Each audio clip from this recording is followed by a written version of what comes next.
Hello, welcome to my channel. This is Floyd Humphreys. Today I want to talk a little bit more about living in the city. You know, I've lived in the city, and most of the time I didn't even know the people that lived right across the street.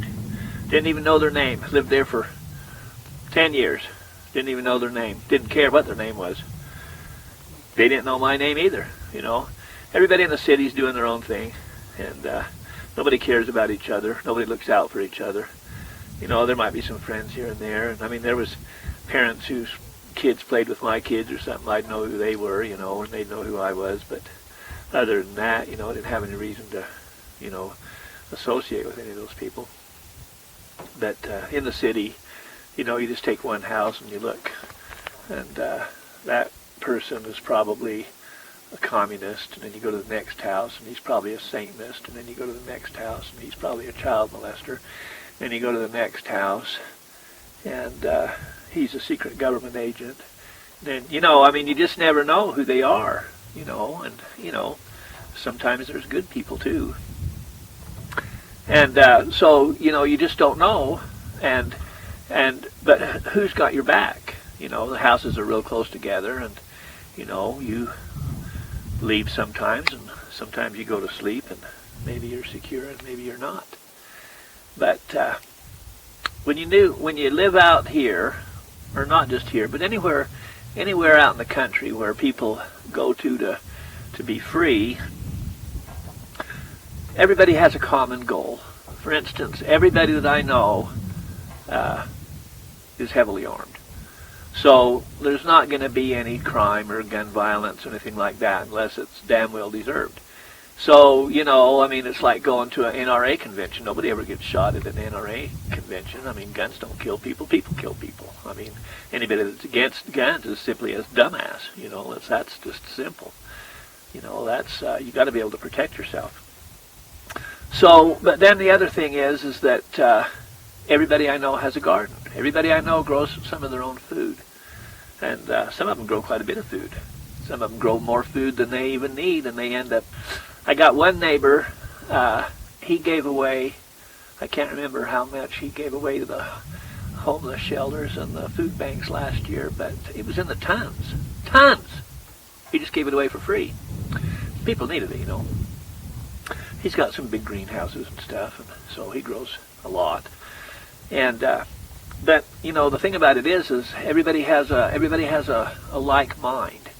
You know, everybody has the same goals. You know, everybody has the same dreams. I mean, you know, there's little differences here and there, but basically everybody just wants to be left alone and leave everybody alone. You know, live and let live, and you know, don't bother anybody. Don't get bothered. And on the other hand, if somebody needs help, there's a whole bunch of people. If I need help, I can call somebody and somebody will come help me, whatever it is I need. And so, you know, it's just, in the city, it's just different. And, you know, so we've had a lot of warnings, but things are coming to a head. And whether or not you believe in the Bible doesn't have any effect on whether it's true or not. And the fact of the matter is the Bible has been predicting some of these things for 2,000 years, and a lot of them are coming to pass. And one of them, of course, is the war in Israel. And so, you know, there's going to be shortages and different things and tribulations, and you know, those things are coming, and a lot of it, the government's planning for it. You know, that's what they want. And so just think about how many people, you know, with these stupid-ass 15-minute cities they're talking about where nobody has a car and everybody's locked in a high-rise building that you can't get out of because the doors are locked, and so supposedly you're safe in there, but actually you're a prisoner. It's just a tall jail. And you can get out and go to work and produce, and you can come home, and the cameras are on you all the time. So, you know, if you want to live that way, you know, just go to jail. You know, I mean, that's what that is.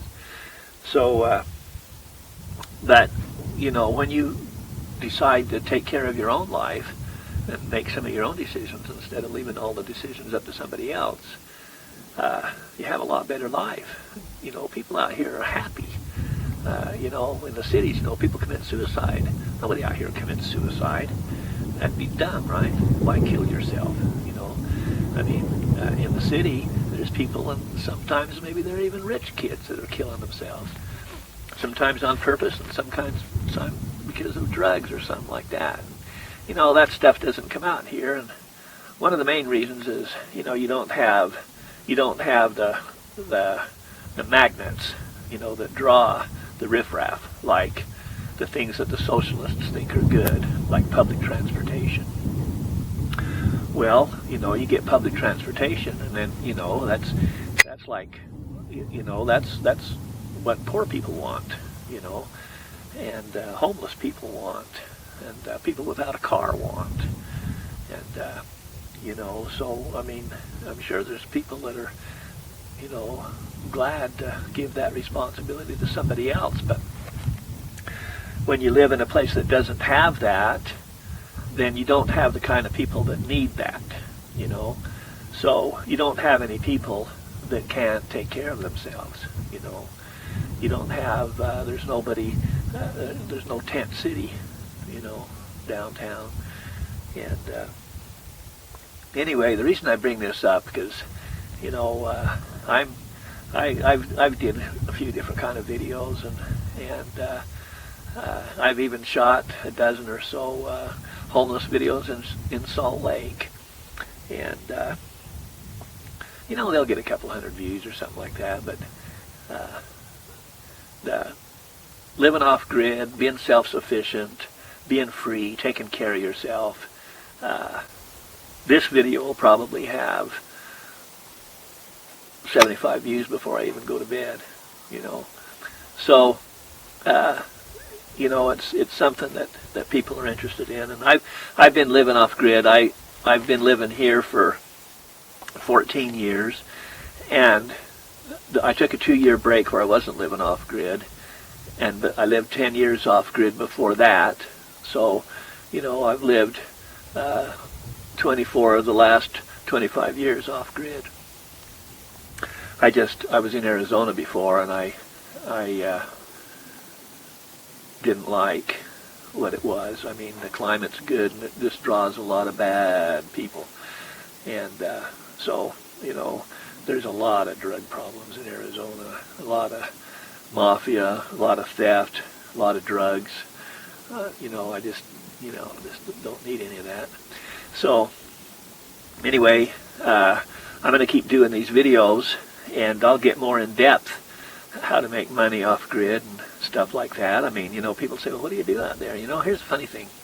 Just today, I went in, and I had called, yesterday, I called this motorsports place, and they have ATVs, and they fix them and stuff, and I bought an ATV last week, and so I want to put a snowplow on it. So, I called this place yesterday, and I said, how much is it going to be, And so she told me, and she says, but we can't order the parts until you pay.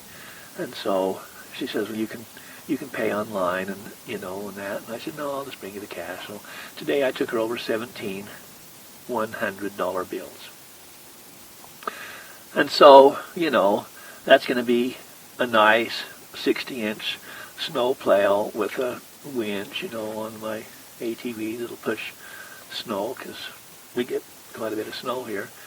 Sometimes, last year was a record setter, so could be that way again. Anyway, I just want to be ready. I've got a snowplow, a regular diesel truck snowplow, but it requires a lot of maintenance and stuff, so this will be easier.